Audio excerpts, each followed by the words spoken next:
Should you start a house cleaning business with your spouse?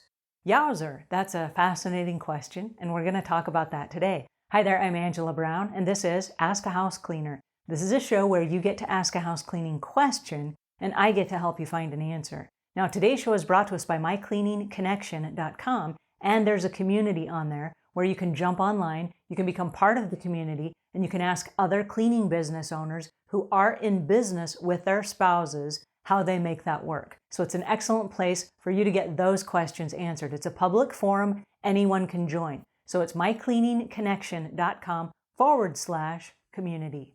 All right, on to today's show, which is from a house cleaner that's just getting started in the business, and she has this question. Hello, I have a question. Do you think it's a good idea go clean the houses with my husband?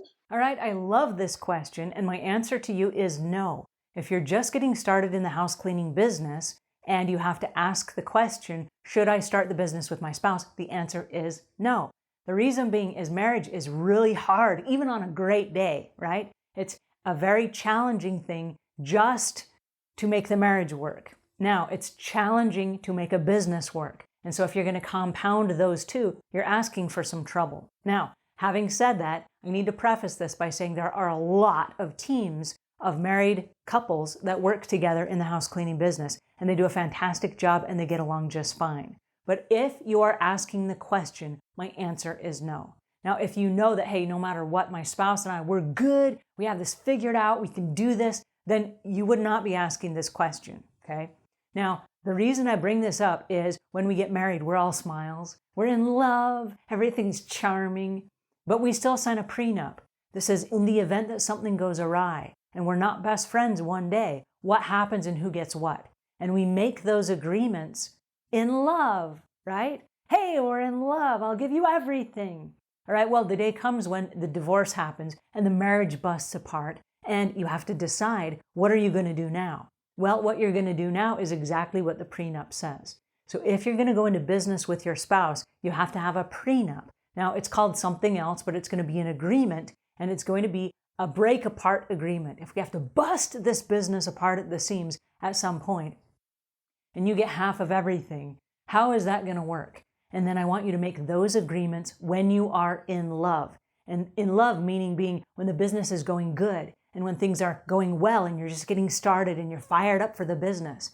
Because the day will come when things are not going so well. And as business partners, you will have a fallout and there will be hate and anger and animosity because that's how life works. And then you're going to look at the business and you're going to have to make a choice. Is it going to be my business or is it going to be my spouse? Now, I'll tell you a secret. I am in business with my spouse and we get along really well. But I've decided from day one that if I ever had to make a choice, and listen to this carefully and be very clear about the decision that you make. If I had to make a choice, and I had to choose my business or my spouse, saying that only one of them is going to work out, which one would I choose? Now, as much as I love you guys, and as much as I love my YouTube channel, and as much as I love helping people with house cleaning, I would in fact choose my spouse. And so I would walk away from all of this, and I would start another business doing something else, as long as my relationship with my spouse was intact. That would be my choice. And I've already decided that. So on days where I'm working late and my husband comes in, he's like, Angela, turn out the lights. It's time to quit. It's time to call it a day. You're done for the day. I'm like, no, I'm not. No, I'm not. I've got deadlines. I've got stuff I got to get done. No, I'm not done yet. I've already made that choice. My choice is my husband. And so when he comes in, he says, hey, it's time to call it a day. It's pretty much time to call it a day, right? Because I value that relationship more than I value this one. And so you have to be very crystal clear because as you're starting a business, it's to generate money. And there are things that you have to do in order to pay your dues, in order to get your business up and off the ground. And if your spouse is willing to come along with you for the ride, that's fantastic, right? But if your business partner is relying on that as well, your married partner and your business partner, and there are frustrations, it's really easy to say, hey, you know what, I'm out of here. I'm going to get another job. And then not just does the house cleaning business fall apart, but the marriage does as well. And I've seen a lot of people in business, in the house cleaning business, that started out with their spouses when they were in love, but there was no exit strategy that was created in love. And so when the business had to make a decision, do I decide on the business or I decide on my spouse? Both fell apart because there were no agreements in place. They didn't choose their spouse and they didn't choose the business. Everything just kind of crumbled. And then they walk away scratching their head going, what just happened? And so it's really frustrating if you don't have those agreements made up front. Now, I will back up just a step by saying one of the two of you needs to be in charge. One of the two of you needs to be the king man on the castle. Because if you decide for some reason that you are in charge and then your spouse undermines you with decisions that are made with the company finances, with the hiring, with the clients, that's going to take away your power and it's going to take away your energy and your enthusiasm to do the business. And so if you guys are not in agreement and you're not on the same page and you have different ideas of how the business should operate and you can't come to agreements on that, the worst thing that you want is to be married to the person that is not agreeing with you in business. And so this is the reason that I'm saying no, don't do it. Because if you have to choose, hey, my spouse is not supportive of my business, but I still have to make my business, you might have to choose that as well, that you're going to walk away. And if your business partner is also your husband or your wife or whomever the spouse might be, if you have to make that decision, it could be really hard and it could make both of them crumble. And so you have to decide right up front, what do we do in the scenario where things go awry?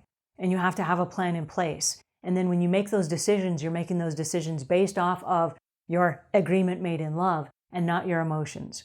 Because if you're making your decisions in an emotional state when you're hungry and you're angry and you're lonely and you're tired and you're frustrated and money is tight, you're going to take all of those angst feelings out on the person that you love the most, which is your spouse. And that person needs to be your support system, and you need to be a support system for them. So it goes back and forth both ways. If you can get your spouse to support you, but they play a distant role from your business, you have a chance of making your business survive. And if you have a business that's kind of struggling and you need to spin ideas off of someone, it's great to have an objective point of view. Somebody that's not right in it and they don't know the customers and they're not knowing all the nuances of what happened. They're kind of an objective third party and they can give you a little bit broader view outside your own perspective. So these are the reasons why, if you're just starting a business, I say keep them separate. And if at a later date your business is thriving and you want to bring your husband in, that's a choice you have the authority to make because you're the business owner. But if you're just getting started and you're not sure, I wouldn't do it at all. It's too much stress on the marriage and it's too much stress on your business. And so from a place of love, and like I say, I do know people that have made it work, and these are people that have made their marriage work. They're married for 10, 12, 15, 20 years. These are people that know how to work through and navigate weird, tough situations. But if you have to ask the question and you are unsure, preserve your marriage and preserve your business. And don't go into business with your spouse. And there are a lot of other reasons why, but those are the ones I want you to think about today. Now, if you have suggestions or you have ideas, please leave your comments in the notes below. All right, so that's it for today. Until we meet again, leave the world a cleaner place than when you found it.